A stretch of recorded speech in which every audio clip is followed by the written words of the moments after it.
जब किसी की मृत्यु हो जाती है तो उसका अंतिम संस्कार किया जाता है रीति रिवाज से।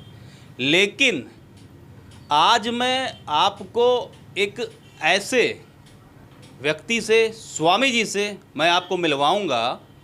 आप हमारे साथ मौजूद हैं। इन्होंने जीते जी अपना अंतिम संस्कार एक बार नहीं बल्कि 2 बार किया है। प्रारब्ध के तत्व को वर्तमान में नष्ट करके अगला जन्म हम इसी शरीर में कैसे प्राप्त करें, इसको हमारे ऋषियों ने एक परंपरा बनाई है। मैंने तो 2 ही बार किया, आप चाहें तो अनंत बार कर सकते हैं। एक जीवित व्यक्ति चाहे तो खुद का अंतिम संस्कार अनंत बार कर सकता है, यानी असंख्य बार। भाई सन्यास में गए, नख से लेकर सिक तक के 5 नाखून, 10 नाखून, 10 नीचे के, ऊपर के बाल, मध्य के बाल और पैर के नाखूनों को मिला करके जितना मेरा वजन है उसका 1.25 गुना हम ले करके मिट्टी का पुतला बनाते हैं। और उस पुतल दाह प्रक्रिया के अंतर्गत जैसे कोई हमारा विदेश में मर गया है, पता नहीं लगा, पता लगने के बाद हमने उसकी पुतल क्रिया करी और उसके सारे कार्यक्रम किए, तो और दैहिक क्रिया कहलाती है। तो उसी तरह से हम स्वयं अपनी क्रिया करके स्वयं 10वें पे बैठ जाएं, 10वें दिन दशम संस्कार करें और सैयादान इत्यादि करें। आज हमारे पास धन है, कल धन ना हुआ तो, या हमारी संततियां हमारा संस्कार न कर पाई तो कौन करेगा? फिर अगर हम शास्त्र को मानते हैं तो अंते यामति सागति, क्या कारण है लोगों को प्रेत पकड़ लेता है, जिसे हम कहते हैं उसको जानकार लोग जा कर के छुड़वाते हैं अपनी अपनी विधाओं से। ऐसे काम के वशीभूत होकर के हम नाना प्रकार की योनियों में भटकते हुए प्रेत योनि बने। तो इस क्रिया को कर लेने के बाद मेरे वर्तमान के जो प्रारब्ध हैं वो दग्धित हो जाते हैं, हम नए जन्म का सृजन करते हैं।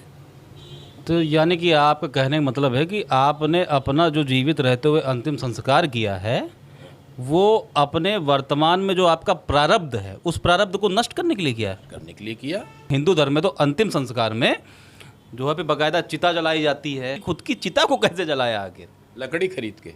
वो जो लकड़ी के ढेर पे क्या आप लेटे थे जाकर के? हम नहीं लेते थे, हमारे अंश तो लेटे थे, हमारा नाखून लेटा था, हमारे बाल डीएनए लेटा था। मतलब आपने अपने अंश को वहाँ पे लिटाया और जो है बाकायदा चिता जलाई, और उसके बाद वो कर्म करने के बाद आप क्या 10 दिन तक मतलब उसमें बैठना होता है, नियम है।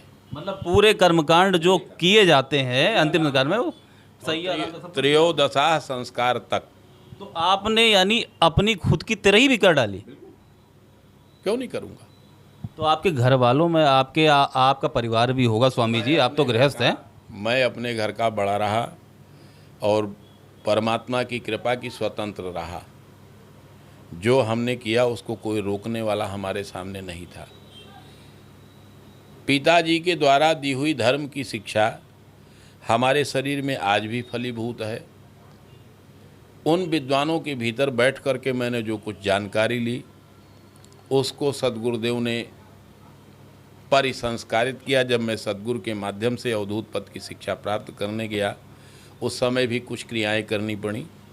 जब संतों के यहाँ गया तो उन्होंने भी कुछ क्रियाएं को मनाई। जैसे संन्यास धर्म धारण कर लेने के बाद आपको भी हम संन्यास धर्म की दीक्षा दिलवा सकते हैं। गृहस्थ से तब भी दिलवा? हाँ बिल्कुल, लेकिन त्याग करना पड़ेगा। उसमें भी यही प्रक्रिया है। व्यक्ति को अपनी सारी दैहिक क्रिया और व्यवस्था करके ही आपको दंड दिया जाता है। फिर वही आपका धरती, आपका बिछौना बिस्तर है। आप किसी के गृहस्थ नहीं जा सकते। जो ड्योढ़ी की मर्यादा दी जाती है उसे आप उल्लंघन नहीं कर सकते। आप भिक्षा 5 बार 5 जगह से मांग सकते, उसी में जो आपको मिले आपको तृप्त होना पड़ता है। आप 6ठी जगह भिक्षा नहीं मांग सकते। सर्वे भवन्तु सुखिना सर्वे सन्तु निरामया